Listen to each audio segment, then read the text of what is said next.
Welcome everyone to today's Force Friday. We have quite an interesting subject today, one that I love talking about, which is pizza, because I love pizza. Who doesn't love pizza? And art, right? The big picture in art is really what we want to get a little bit more specific about. We've talked about this probably a little bit here and there across many of the videos, but I wanted to give this the love and attention focus that I think it deserves, because it's so easy to forget. You know, even in all the mentorship sessions or premiums that happen every week, I still see my part of my job is this constant reminder of the fact that we've got to think about big picture thinking. So, and we'll talk about this metaphor and so on, and how it really works across numerous other opportunities or metaphors. So. First, I want to say hello to Mrityunjay. How you doing? Hey, Mike. How are you? Good, doing great. No Swanley today, guys. Swanley is on hiatus. He's taking a little vacation. So we'll see. Swanley will be back next week. He's fine. You know, everything's good. Like I said, he's taking a little vacation. So, so Mrityunjay and I are gonna handle everything today. He must be eating pizza today. Yes, that's right. Maybe. Right now, maybe he's having a glass of beer and a pizza himself. That would be nice. A toast to Swanley. Yeah, you know, it's funny. I've been to Italy quite a few times, and I've had some amazing pizza. I have to say, in my life, I've had some amazing pizza. Not only in New Jersey did I live in a town that was like almost all Italian, so there was excellent pizza and all different kinds of pizza.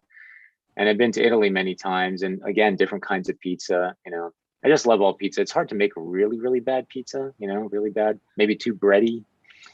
I love deep dish pizza too. So I'm open to all of it, you know, thin crust, deep dish. I love it all. Yeah, Domino's here. Yeah. Domino's. How is pizza in India? Do you guys have pizzerias, or is it only fast food like Domino's? Now only companies like Pizza Hut and Domino's. Yeah, we don't have access to the fresh, the oven made pizza. So Yeah. that was kind of my dream, to like pull off a slice and that cheese, you know, that kind of stretches. Yeah. We got to get you some good pizza. Maybe I'll ship some out to you. You know, put it with dry ice in a box and send you a pizza.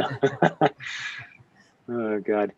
So I guess before we get started, I'd like to hear from you guys in the audience. You know, we're going to be talking big picture. Can you think of things right now before we even go into this conversation where you're aware that you got to think about the big thing before you start thinking about the little things, right? It's really easy to get caught up in the little details of things. Is there anything in your mind, you know, that comes to the forefront of, man, you know, I always get stuck in this little thing doing this, besides drawing, besides art? Is there something else that, you know, in your life you get stuck in this, in the minutia, right? The minutia of things, the smallness of things, instead of understanding the big picture, right? So I'd like to hear from you guys. Anything pop into mind? We've got 20 something of you guys out there already. All right. Yeah, hello everyone. Yeah. You're also polite. Hey, Richard. Richard's here again. Nice. So I'll tell you one thing that I know we don't have in our list that we're going to talk about today when I think about big picture to small picture is on an emotional side of things, right? It's easy to get into arguments, right? And focus on the details. And it's usually where arguments stem from, is the detail, not about the big picture of things, right?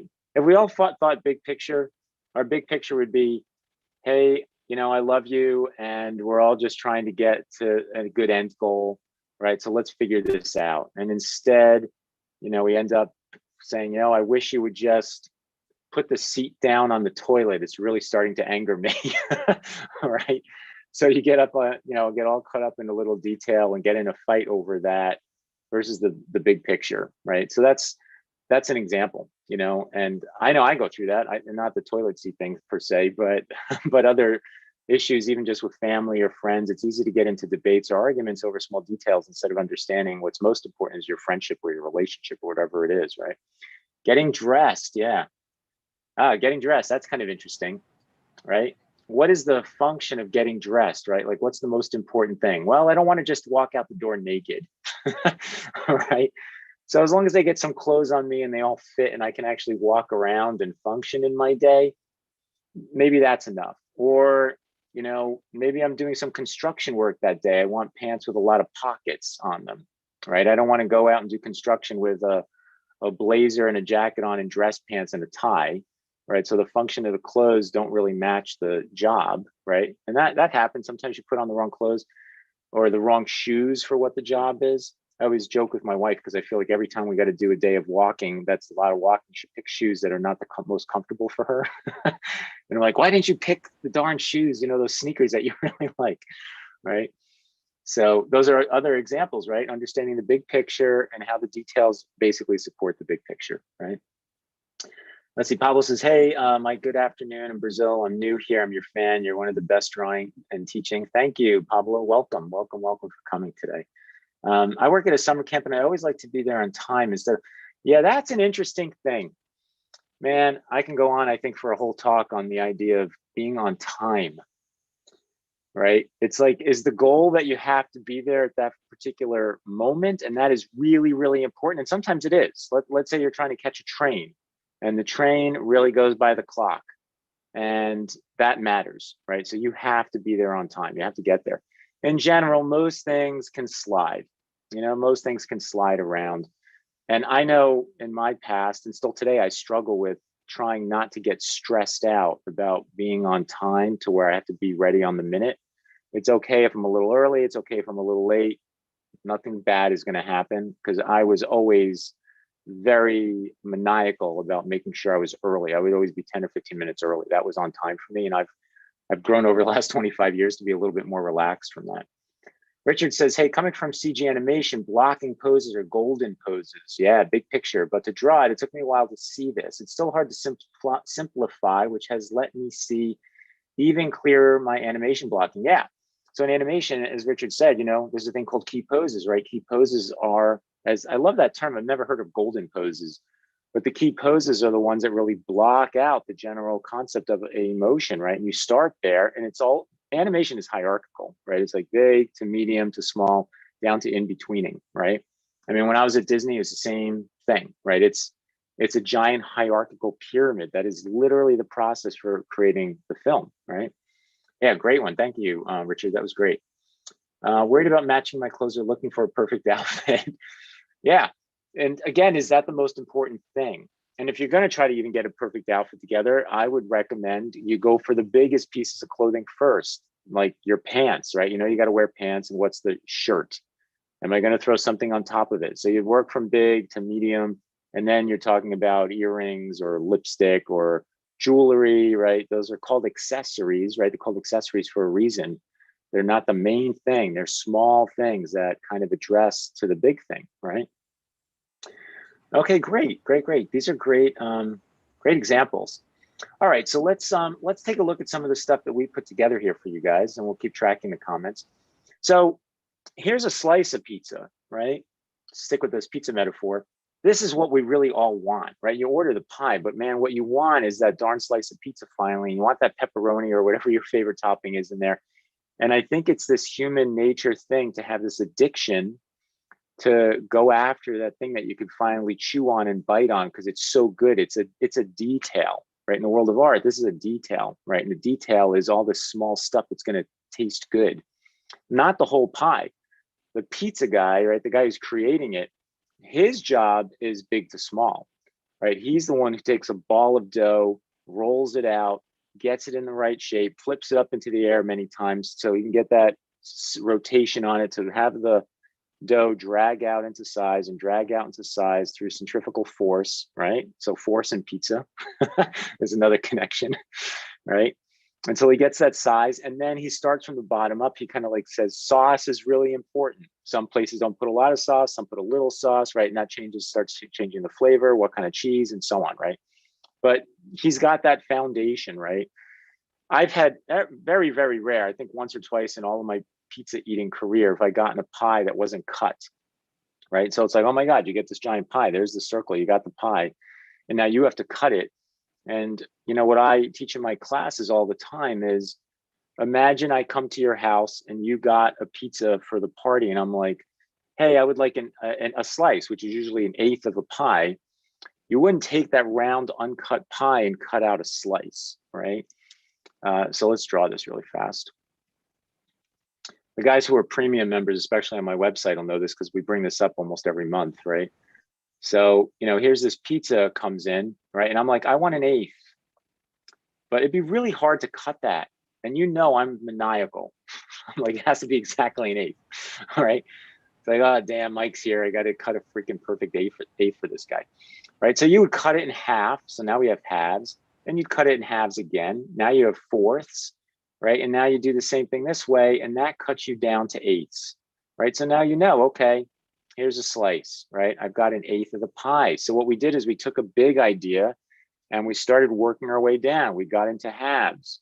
We got into, quarters. We got into eighths, right? And we actually got to that place. And it's not that hard if you know the system, right? So the system is so darn important to getting to the small idea as accurately as possible through chunking things down, right? Through slowly chunking things down. It is a lot harder to go the other way. It could be fun to go the other way, I've got to say, and we'll talk about that further today, but much more difficult, right? Much, much more difficult. So I started, say what? Talking about pizza here, there's one thing that you can think about is like, I'm not a pizza expert, but I think like the dough is the most important, because I've been gone through it, like the Domino's in the India that were like a biscuit kind of crust. So again, talking about the big picture is that dough is the most important thing, and you got that wrong. Like, I mean, it's not good here in India. So again, talking about that big picture, you have to got that correct. And then, yeah, like toppings and cheese, like everything is good, but the pizza crust, especially that.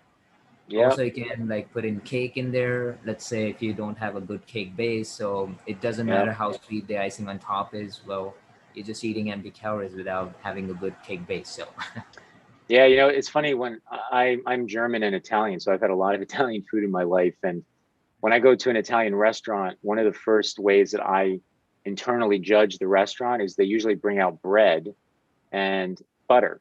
And if that bread's not good, I'm like, I don't know if this place is going to be good, because whoever picked the bread for the restaurant already didn't make a good choice on what a good bread is, right? So I'm like, and I've been wrong. There's been times where I've gone and the bread's terrible and yet the food's been great. But most of the time that rule works. Most of the time it's like, they didn't pick good bread. And it's not really Italian style bread. It's just like cheap, crappy bread. And it's like, they're already presenting their first meal to me, right? This idea of just bread and butter, and it's not good.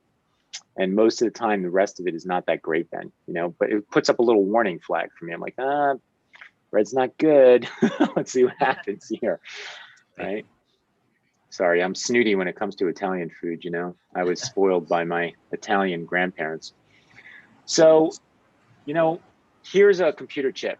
I have no idea what I'm looking at. I don't know the details here. I know it's a chip, and let's just say for argument's sake, it's a graphics card.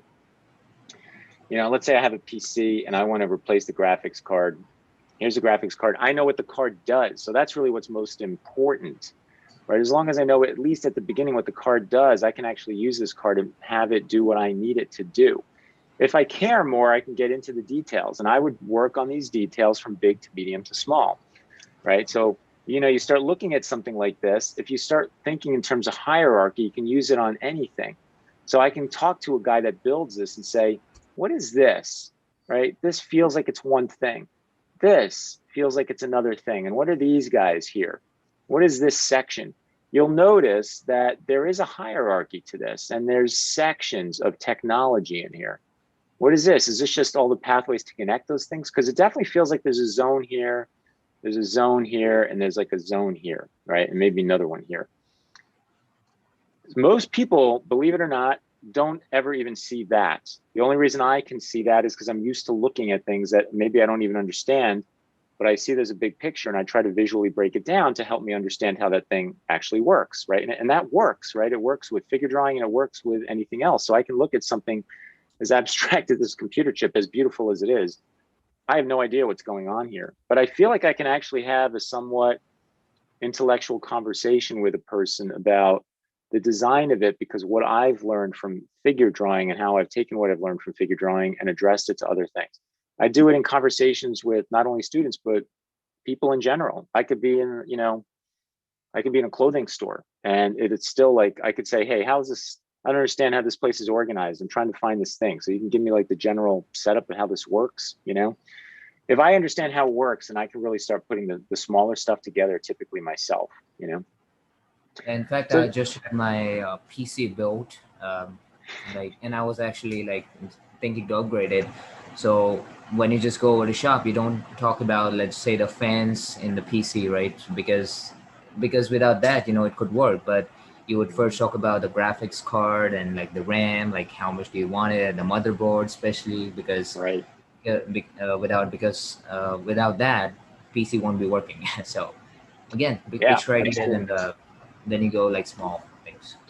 Yeah, and again, on a side note, one of my students that I mentor has, I think, the first or second fastest PC in the United States. I'm not sure about the world, but in the US, he's actually on some list somewhere. He's got this over the top, like $25,000 PC with like a water coolant system, right?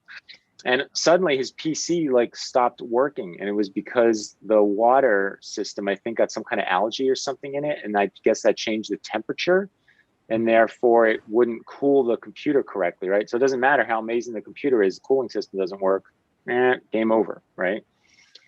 So yeah, crazy, right? Again, priorities, like having priorities. We talked already a little bit about relationships. We talked about pizza. We've talked about the car engine, right? We talked about the computer chip. Here's a car engine. Again, I can look at this and go, I know it's a car engine. What will help over time is if I can actually learn how it functions, right?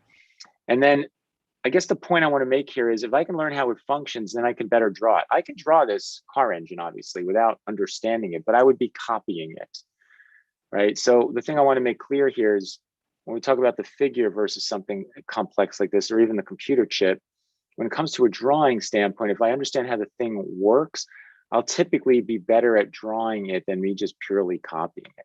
It's like, look at this belt system, look at where it goes, like what's its path? Why is its path like this? Why is it really tight here and open at the top? What do each one of these circles do? What are they attached to, right? They all have to spin, and this energy of spinning creates power in the motor to many different things here, right? Many different things. So, understanding how that all functions will allow me to draw it and better understand it when I look at it. I'm sure most of the people in the audience looking at this, especially artists, look at this and go, oh, what the hell is that, right? Is it a blender? Is it a car engine? It's a car engine. It says Corvette on it, right? But really understanding how this works. So looking at the body is the same thing, right? You can easily look at the body and sure, you know more information about its anatomy. But if you don't really know how it works and all you're doing is copying it, you're not really drawing the understanding of the body versus just a copy. And the same thing can happen with something like this motor, right? So I want to talk about winning a little bit. Now, Mrityunjay and I are probably not, we're probably not the best two to talk about gambling because neither one of us are gamblers.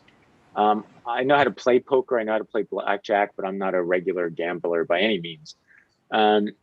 But I was thinking about, I just brought this analogy up to a student today, and I thought I'm going to bring a picture of this in because I think it presents this hierarchical idea again, right? Like if I were to play blackjack and if I want to win, I would be a card counter, right?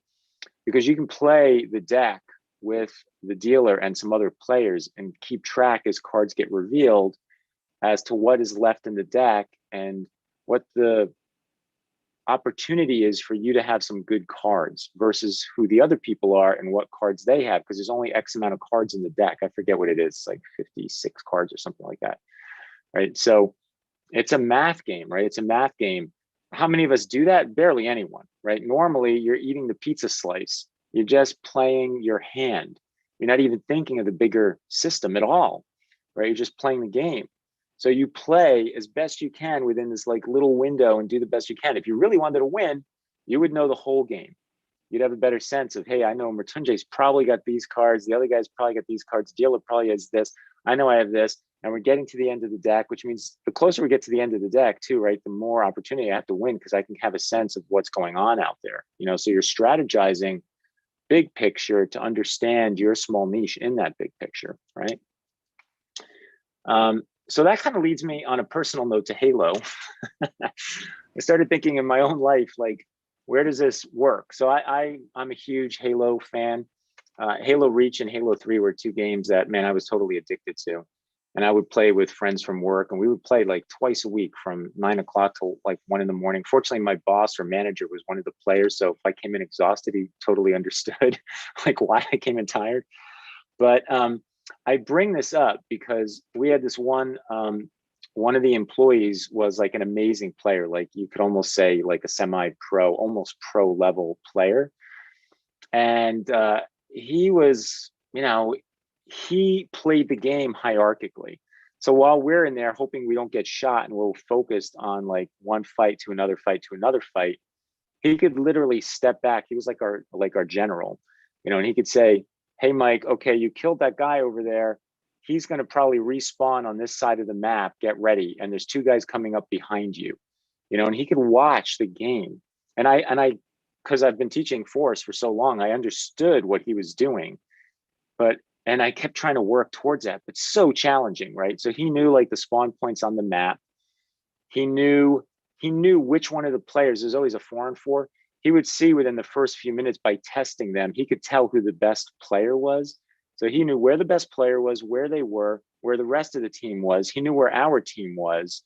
He could match us up correctly, take our weakest, for instance, and put them against their weakest, or their strongest is coming around a corner and had maybe 2 or 3 of us ready to take that guy down. He knew the map well enough to say, this is where you want to corner them. If you go over here, you're dead, right? Like that's a choke point or whatever, right? Like you want to make sure you don't come in from this particular place. And he was doing all this stuff in his head, right? So all this like maniacal thinking is going on for us to basically win that game, right? So just like blackjack, he was big picture. We were little picture, and I was aware of that. So I kept trying to grow, and I became a better player over the years I played with him because I could. It was like chess, right? Like I'm coming out further and further and further in the big picture to understand how it all works. It's very hierarchical, and if you can see that, understand the map, understand the other players, understand your team, you're juggling these very big buckets to try to get to a winning game, basically. It's a lot, all the way down to just like what's the accuracy of your targeting skills, right? So then the real hard skill stuff comes down all the way to the pinpoint end, right? So man, and I got to tell you, I geeked out on that. I loved it. I loved the idea of the big to small. I loved learning from him as to like what he was doing and how he was going through that process, because it's the same thing to me as drawing, right? So really exciting. I Let's think jump. where Yeah, we're actually coming to is like connecting this drawing metaphors of the big to small to life. We are like really connecting those 2 points. And I think in life also, like hierarchy is much as much as important as in drawing. So yeah, I think we are like really connecting those two spaces together. yeah. One Mimos Art says, "What's the most important thing on composition?" Having, yeah, that's a great question. So I teach composition pretty often, and the goal of a composition could be a few things. Let's say it's a film, right? I would say typically there's two main jobs for a composition. One is how do you want to make the audience feel, right? Because I think the most important thing that can come out of entertainment is having you feel something, right? And typically the way to make you feel something is through making sure that the image also has clarity to it, presenting not only story and instruction, like ideas that you can see, um, but that you understand the shot. And there's a hierarchy in the shot. This is the most important thing. This is the second most important thing. This is the third most important thing. And these things are put together to try to make you feel and understand something. So emotional and intellectual, bringing those two things together.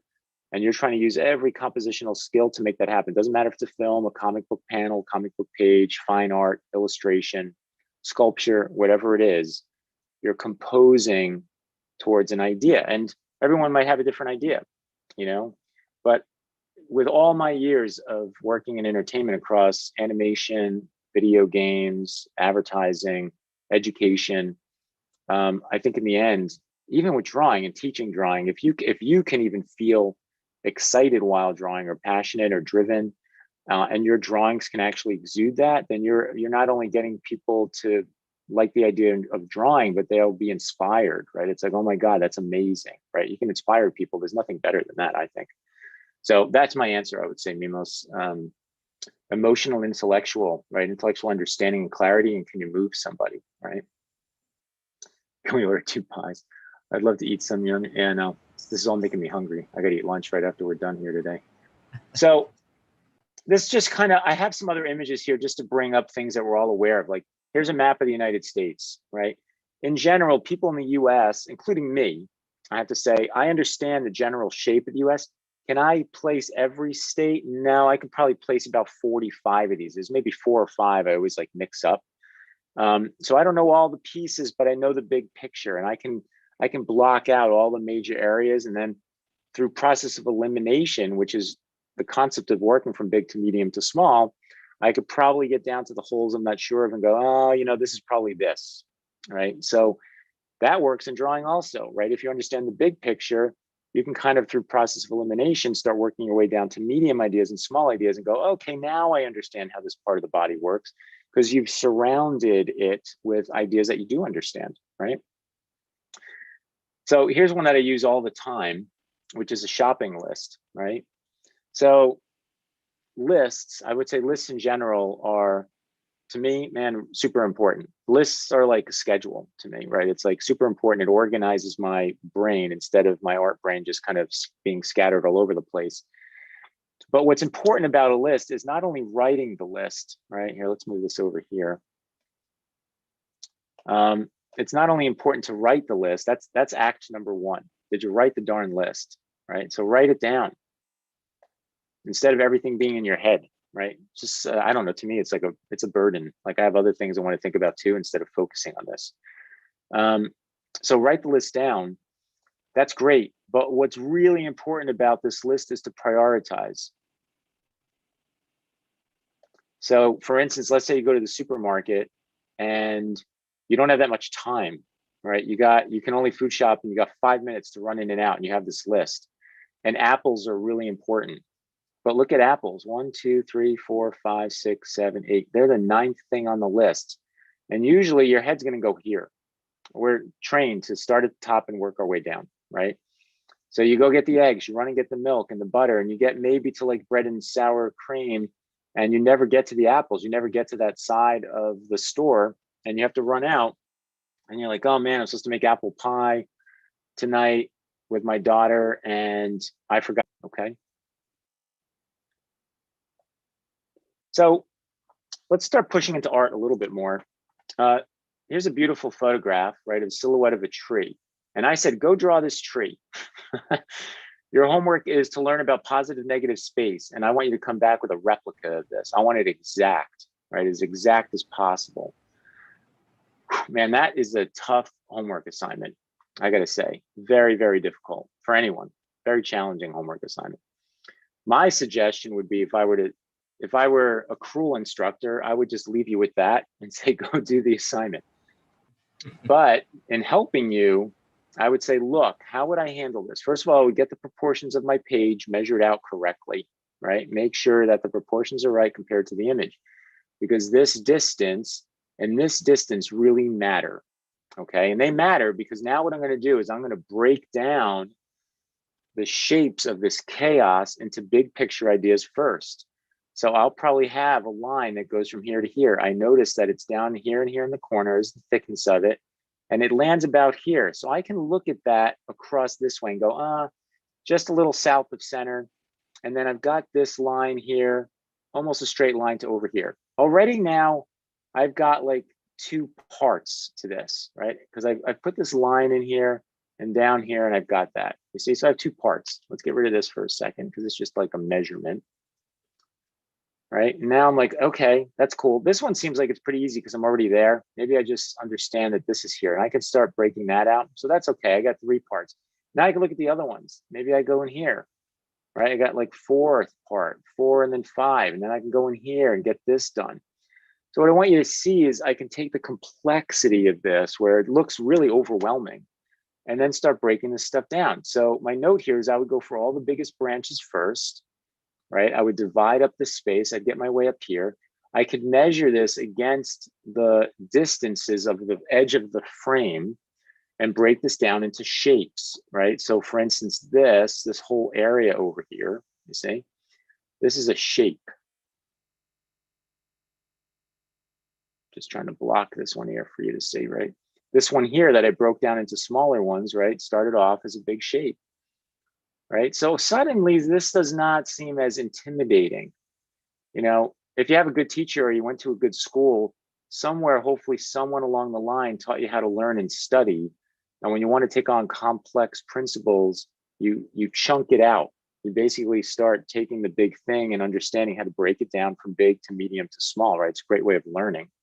So you see, I would do this, and then basically in the end, this would get to a place where I have all those big branches, I got all the medium branches done, and then I can get in here and say, I got to get this guy.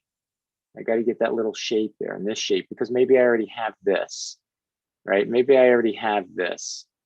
You see, maybe I have this. So I got those medium ones going. I've got this already, right? So now this, like right here, this is another shape, a medium shape, and that'll lead to small shapes and smaller shapes and smaller shapes. And in due time, I can get pretty darn accurate, pretty close on something that is this complex, right? Super, super complicated by going through these medium ideas, big ideas, medium ideas, and small ideas, right? Any questions so from you guys on this? Looks like Maps Amelia. Everyone No. is sending pizzas here and there. Okay, this is very important. What I just showed you is super, super crucial, right? Is to take, I want you to leave today, hopefully, with this new way of looking at things. And I really want you to practice it, right? When you leave here today, be aware of what the next thing is that you have to take on after today's Force Friday and what the decision is you have to make, and try to understand what the bigness of it is. What's the most important thing about it, to break it down to potentially you having to make a decision about it. It doesn't mean you have to dwell on it for 5 hours. It could literally happen in 30 seconds or less, but you want to understand the big thing down to the small. I have to get lunch after this. The main thing I want to do is take care of my hunger. After that, I would say I want it to be pretty healthy, right? So I want a healthy meal and I want to take care of my hunger, right? So I could start looking right there. Do I care what kind of food it is? No, not really. I don't care if it's Mexican, Italian, American, whatever. I don't really care. But I'm going to start with those two things, right? And that's going to narrow things down immediately. I know I'm not going to go to, McDonald's today. Not like I have anything against McDonald's. I happen to love their nuggets. But if I want healthy, I'm probably not going to go there for that, right? So big to medium to small. Like there's So here's a some, question in the chat. Marcus is asking, is there force in shadows and lights? What do you think? yes, there is. Most definitely. There are, there's, first of all, not only is the question forces, yes, there is force in light and shadow, because depending on how you design the shape will dictate if you can get force out of light and shadow. The guys at Disney, especially in 2D, used to do this all the time, because shadow shapes were a layer on top of a character, and those guys were actually designing lights and shadows. What I thought the question was going to be was, there's also hierarchy in force and shadows. I can't say how often I see, I don't know, let's say this is a figure, right? I'm just going to draw a crude thing here. Okay. And someone's like, let me shadow in the face, right? What you want to know is, where's the light source, and how does that best affect the body in big shapes? I know this whole side is dark. Maybe this is behind the character, the side of the head, this leg, the bottom of this arm. You see, that alone, look how little I did, but I went for the big picture, and all of us can get a sense of, yeah, light's coming from there. You see? Then I would go in and start saying, let me look at the smaller, details after that. Maybe, it's where the chest is, the stomach, you start getting into the muscles, you get into core shadow, you get into, gradients. All I have to do is go in here and start like smudging this stuff out.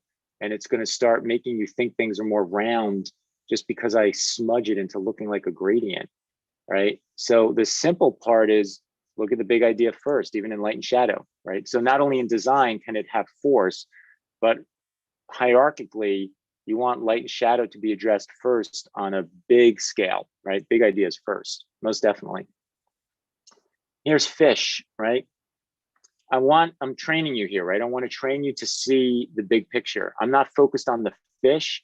I'm focused on this awesome round shape that they're making. It's almost like the number 9. You all see that, right? It's like, what I think is cool here is that it looks like this. You see, that's an abstract thought. Again, believe it or not, a lot of people don't think like that. And I'm trying to learn to not take this for granted. I want to share with you, I think like this. This is what I go through. I see a lot of stuff in the world like this where I'm looking abstractly and making comparison. I'm like, oh, that looks like this. This looks like this, looks like this, right? That it's abstractions. Those abstractions help me understand things more quickly and simply than getting myself stuck in the detail, right? So like I said, here you can see number 9, a little pop over there with those little fish, those little guys sticking out here, right? But the general idea is we've got this circle with this tail. Now I could start thinking about that, right? If I was into marine biology, right? Maybe part of the conversation here is, how they start with the swarm. Why are these guys at the end? Where's the beginning of this? Who started this? Why do they go into this process, right? But because of the abstraction, I can have conversations around that and then start working my way down. I've met a lot of people in my life, I have to say, that have different jobs. And man, it's such a great way to come into those conversations with them, understanding that you understand something abstract. Because usually when somebody's good at their job, they do actually get the abstract part of it, and you can actually come in at that level and have that kind of conversation, which I think is awesome. Okay, so we're almost here at the end of abstraction.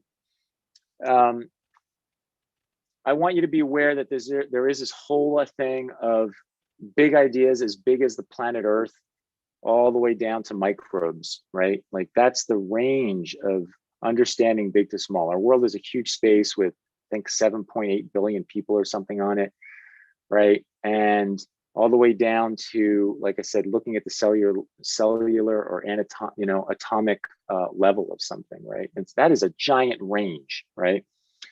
So be aware, even in the things in your small life, there's still lots of range in things as well, And when you're drawing the figure, in the end, you want to get to both. You do want to get to, I want to understand the big idea.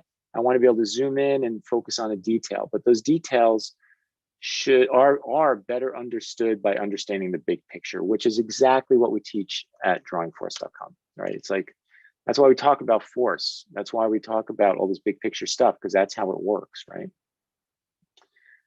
Let's see, I want to go, so here, just to push into art a little bit. So let's push into the art forms a little. One of the things that all the teachers talk about, we talk about sculpting quite a bit and heads a little bit. And, here are some examples of the abstraction of these head shapes, right? And how very different they are, and going into detail. You want to talk about, you brought this one in, Ritunja. Do you want to talk any more about it, or have something to say? Yeah, I mean, see, the first thing is that you look at art in general. It's not about like the sculpture or the animation, like everything, like the basics are the same. And this the most important thing is, like, when you start a sculpture, you don't want to start with, let's say, the eye, like making the eye, right? First you want to figure out the general, let's say if you want to make a traditional sculpture out of clay, you would start with a wireframe, right? You would start with figuring out the volumes and like the basic measurements of the height versus the width of the face. And yeah, then and as you can see on the screen right now, the horse thing, right? That's the same thing that I was talking about. First you figure out the main gesture, as you can see, and then you would start to add volume on top of it. Okay, and then you just go to smaller and smaller ideas, right? You don't want to start with the eyes of the horse, you don't want to start with the ear of the horse, you don't want to start with the nostrils, right? um, so yeah, that's the general idea. It's a very simple idea but very powerful, it's the way we are trained. If you see, like, this is the connection of the life with the art. You are trained to do this thing, right? You never want to start with the eye, and basically like that. So even if you So we had don't a tell anybody, they will just start with this way. Yeah. so we had a question from Redacted Computer, which is, what about the small picture? Small picture is great. Details are awesome, right? All we're saying is save that towards the end, right? Now, are there times where I start with like the eyeball? Sure, there are, but that's after 25 years of doing this. I think it's really fun to start with the eyeball. It goes back to the gambling thing. I think it's really risky, right? And I sometimes like I like the risk. I want to see, can I start with the eye and draw a whole figure that's forceful and that can push and everything?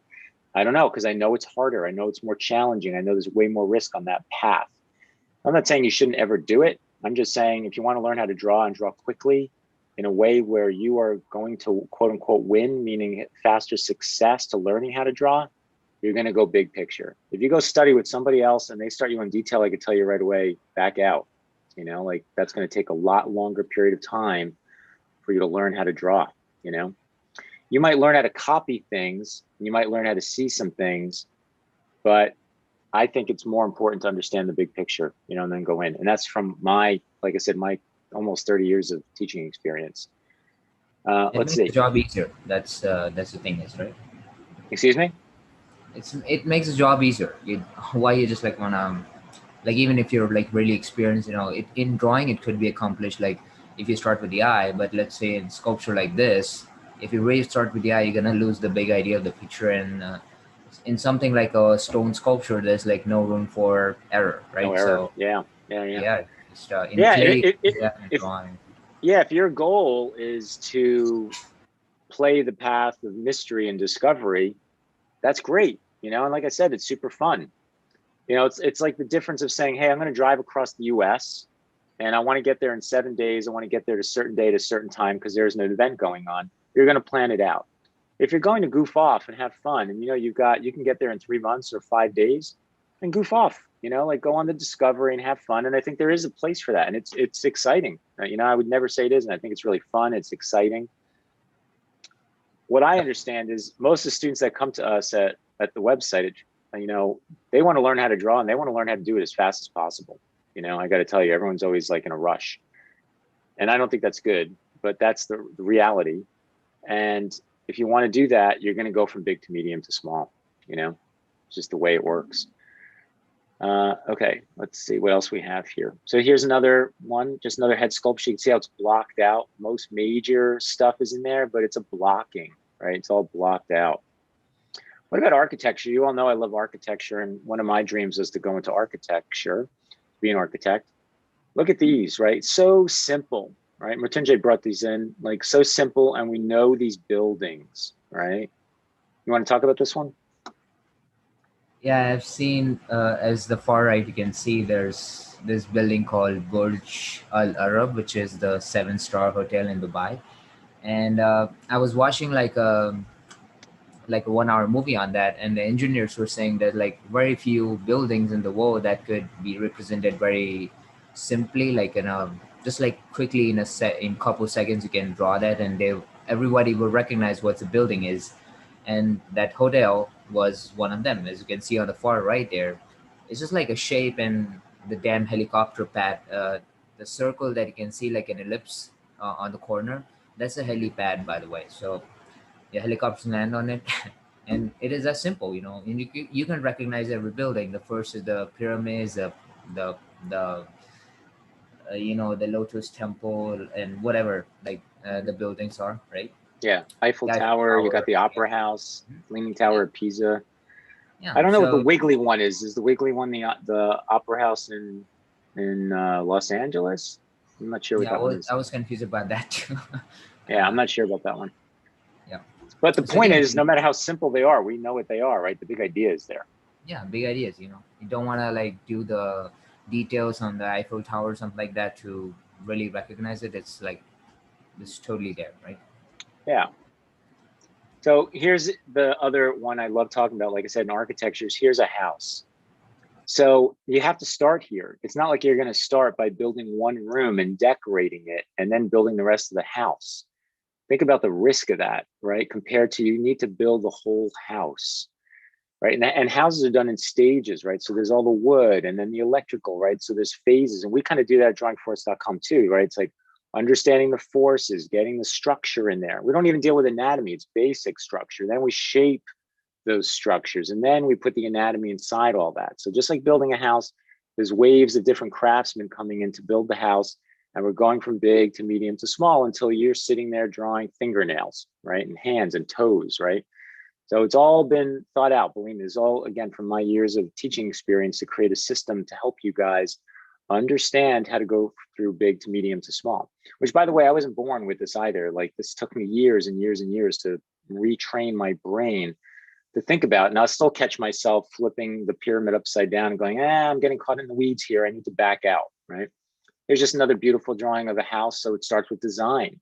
Very simple house, right? Simple boxes, but still trying to figure out how this contemporary home is going to be built, the size of each one of these like cubicles and how it works, right? Rotunje brought in this one too, which I thought was really cool. Something like this had to have been done as a drawing, right? It looks like a drawing, right? It's a sketch. And this person had to have sketched out the simple wave pattern and the flow of the whole thing. And that's amazing, right? That it could start off with something so simple to become something so complicated. Because all those same guys, those tradesmen went in there, right? You still have not only the architect, but then you have the carpenters, the electricians, plumbing, and so on, right? Everyone having to come in to make this drawing a possibility, right? Something so beautiful. So that kind of leads us, we're starting to come in for a landing here. And then I saw Richard had a question I want to answer as well. So here's some of Rotunje's drawings. So look how simple that is, right? Look, shoulder to the bottom of the arm leads to this, right? Force, form, shape, anatomy, everything is in here, but it started here, right? Very simple. Yeah, super simple. Look at that. So simple. It looks simple, but in truth, it also takes time to get to this, right? To identify this is a CS torso, for instance, right? It's a C torso with a rotation in it.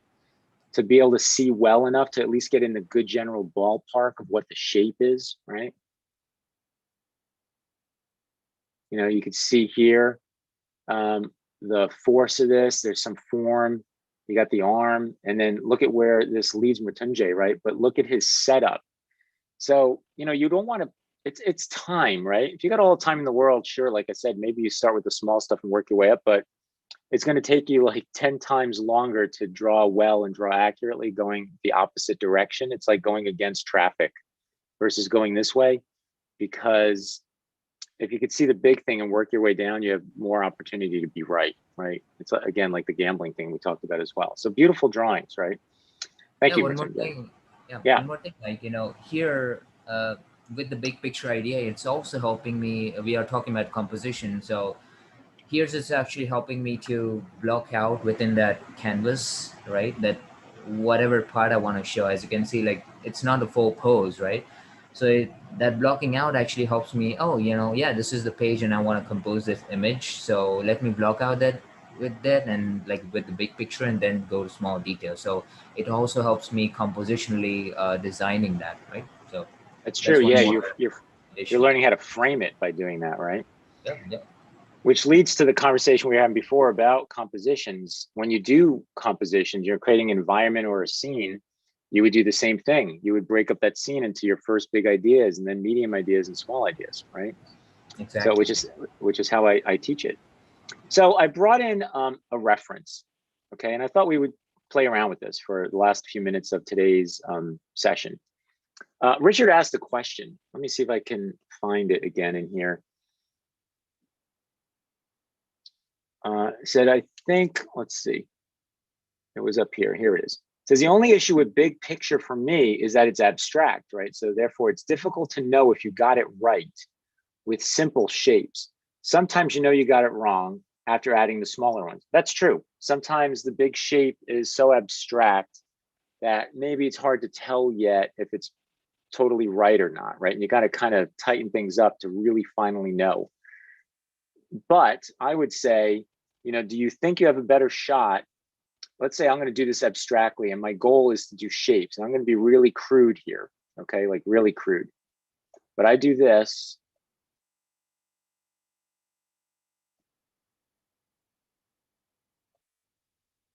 Right? I'm not even getting too forceful here. I'm just kind of blocking things out, all right? Do I have a better shot of knowing I'm on the right path looking at that? And I only have a few minutes, let's say, to draw, right? Or do I know if I'm on the right path and the pose is my goal. Remember, the pose is the goal. Or am I going to know if I'm on the right path by doing this?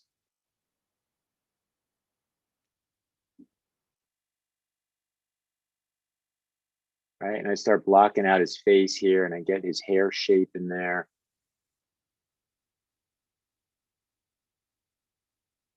Right, so let's say in about the same amount of time, I'm probably right about the same amount of time I just drew that, right? Now I look at these two and I say, did I get the pose right? Well, over here, I have no idea. No idea if I got the pose right. I just about got the silhouette of his head in there and started shaping out his hair.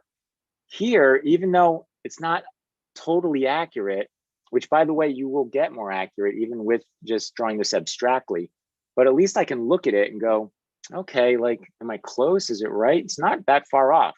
You know, maybe I drew the leg wrong, right? Like, what if I put this leg like too short? Maybe I thought it was coming out more, and maybe I put the foot like here. And then I'm looking at him like something's wrong. It feels like he wants to kind of fall to the left. And then I realize, oh, wait a minute, the angle here between the feet is off, right? Like I need to be here more. So I can fix it, right? And I can fix it at a very high level, right? Because in only a few seconds, I jotted down some giant shapes, you see?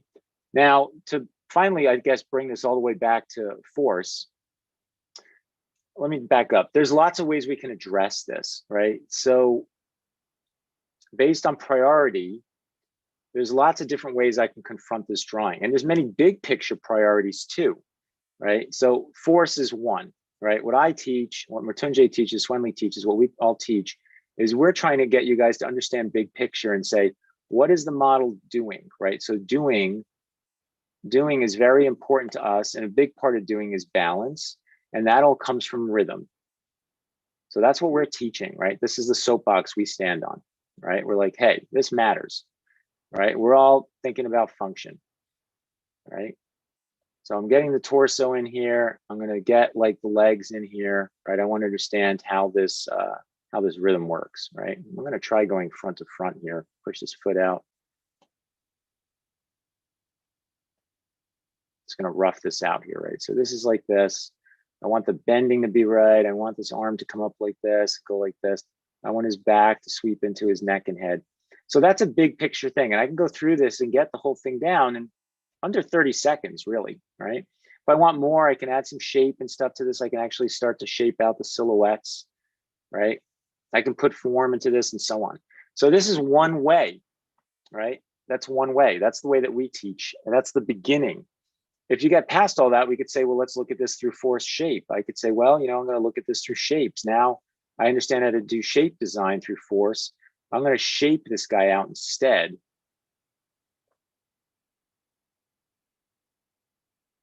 Right, and draw him that way.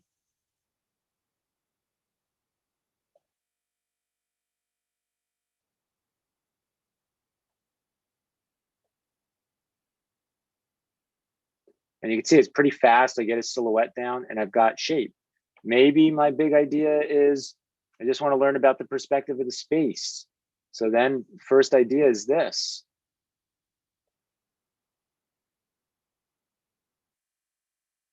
You see? I'm like, man, my priority is how is he standing in this space? I want that to be first. And then maybe I create a tube or a box inside of this for him. You know, maybe I start blocking all this stuff out. You know, this is how a lot of teachers will teach. They'll go, you know, structure is more important than anything. I disagree, but this will be it, because the structures will usually not even be bending. It'll be like this, right? You'll just have like a box and then like a box for the pelvis, right? Maybe I make a tube here, right? And another tube going down, right? So they'll say, hey, this is the most important priority, you see? So similar to the concept of, we were talking about composition before, you got to know what you're after. Lots of times that is how you focus your priority. You know, you're an artist and you're going to have your own opinions about what's most important in art. For us, it's how the body works, understanding rhythm and fluidity. That's what creates drama. That's what makes us appreciate the life of the model is their doing versus just their anatomy. Not like, I think anatomy is important. I think it's later, right? Because I think this stuff is more important, right? We want to understand the function of things, the shape of things, you know, get to this kind of stuff instead, right?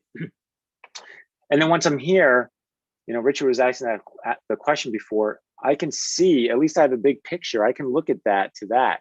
You know, you want to learn to have the ability to take a look at your drawing at its simple level and see, you know, did I get the angles right? Like right now I'm looking at the arm and I'm like, I think the arm is slightly more down, right? Maybe it's about here. You see my angle's a little strong.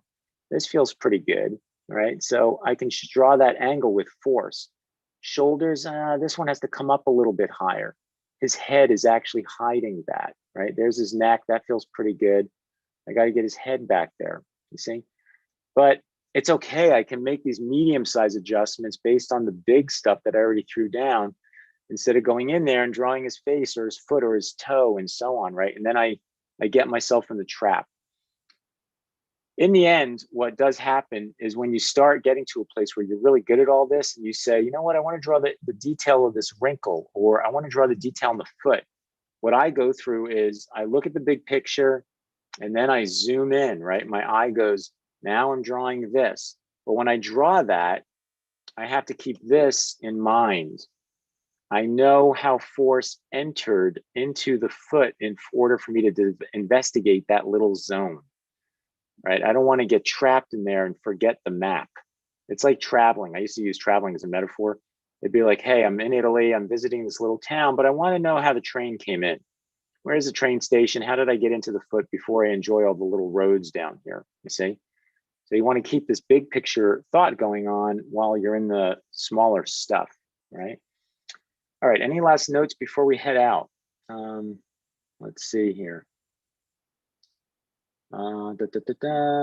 Marcus, what would be the priorities, for example, in this pose in terms of shadows and lights? Marcus is here to learn how to render. Hold on, let me see if I have any, if there's anything else. Marcus, this is a flat lit photo. Yes, if you want to practice. Yeah, I would agree with Matunje. First of all, the lighting on this is very even. But if I were to say, you know, you can see there's a light on the back, I would block out maybe the chest and stomach, the left-hand side of the legs underneath the neck, the left side of the arm, because you could see that the light's coming from here. You can see the drop shadow, right? So that's how I would block it. But when we did the shoots for drawingforce.com, we didn't go for really dramatic lighting because I think that's confusing to you guys just seeing the body, right? Let's see, definitely. Do you need to perfect the gesture and force basics before moving on to form and anatomy, or would the smaller ideas add to the big picture ideas sometimes? No, I would say, I don't know if perfect, right? Perfect, I'd say it's not like everything has to be 100% right, Uku, but you should get in the ballpark, you know, before like moving forward, which is what I'll do with you and everyone else that are premium members. Is you want to get in the ballpark of being right, like maybe 80, 85% right. Because I think you'll get more accurate over time as you just keep drawing and drawing. But you don't want to really go onto the smaller stuff. I mean, that is always the trap. It's what everyone wants to fall into. It's the thing I have to push every new premium member out of when they come to me. It's usually sketchbooks full of drawings of like little detailed anatomy figures, and they have no energy in them. They have no force in them, no fluidity in them. They're all like little parts of things. It looks to me almost like a puzzle that's been wrecked. You know, it's like all jumbled up little pieces, right? You got anything to add, Matunje? I feel like I've been doing all the talking today.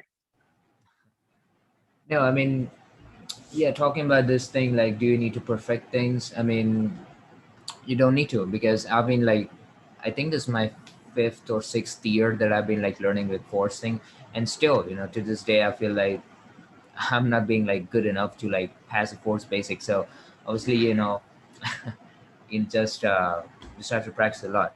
But rather saying about the topic today, I mean, just connect it, you know, see it as a basic idea of your life, and just apply it with the drawing, right? uh, Take all the metaphors that we have given to you today, and yeah, I mean, just that's a powerful idea. I think that's the secret sauce to really be successful in drawing. And by successful drawing, I mean if you're able to communicate with the viewer. I don't talk about pretty drawings, like we don't talk about pretty drawings here. The successful drawing is much more about if you're able to create, like, communicate with the viewer that what your ideas basically are.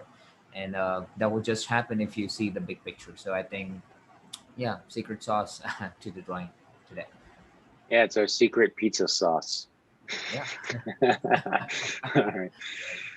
Yeah. So I don't think I can put it any better than that, guys. You know, I want you to leave here knowing this is not only drawing, it's everything if you want it to be. All right. So go out and try to practice over the next week up to our next meeting next Friday. Start just paying attention to how far out can I step out of anything and see what the big picture is before you get stuck in the weeds. Okay. All right, guys, have a great weekend and a great week. Thank you, Mrityunjay, for all your help today. And we'll see you guys next Friday. Take care. Bye-bye. Bye. Take care.